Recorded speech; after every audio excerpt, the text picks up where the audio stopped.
হে everyone, আসসালামু আলাইকুম। ভিডিওর স্ক্রিনে দেখানো এই ড্রেসের ফ্লাওয়ার স্টিচ আপনাদের সাথে শেয়ার করব।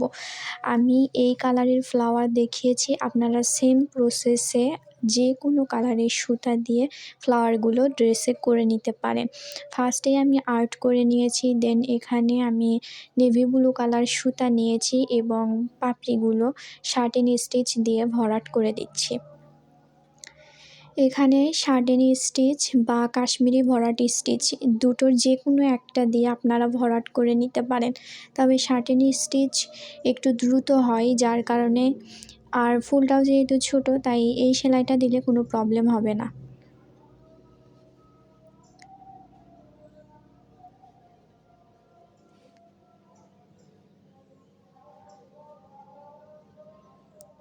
সেম প্রসেসে সবগুলো পাপড়ি করে নিতে হবে।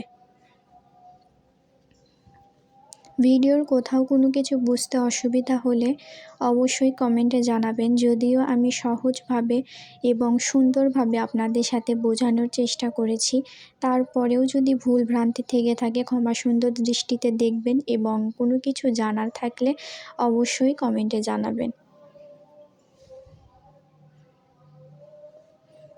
ভিডিওটি ভালো লাগলে একটা লাইক করে দিবেন, চ্যানেলটি সাবস্ক্রাইব করে আমার পাশেই থাকবেন। আর পরবর্তীতে কী ধরনের ভিডিও দেখতে চান সেটা কমেন্টে জানাতে পারেন।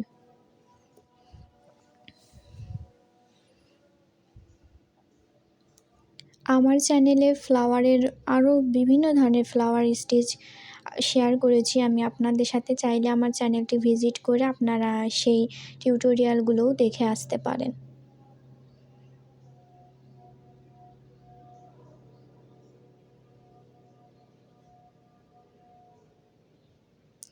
এছাড়াও আপনারা যদি কেউ আমার লাইভ ক্লাসগুলোতে জয়েন হতে চান, তাহলে আপনারা সেটাও আমাকে কমেন্টে জানাতে পারেন। কমেন্টের মাধ্যমে আমার সাথে যোগাযোগ করবেন। ইনশাআল্লাহ আমি আপনাদের সাথে লাইভের মাধ্যমে সরাসরি কাজ শেয়ার করব, তাও আবার বিনা পয়সায়।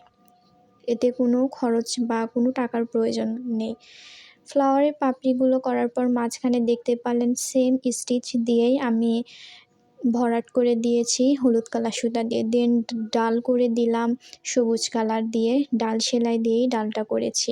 সবুজ কালার সুন্দরী লাচ্ছি সুতা নিয়েছি এক তার করে। আর এখানে পাতাগুলোও আমি শার্টিন স্টিচ দিয়েই করে দিব।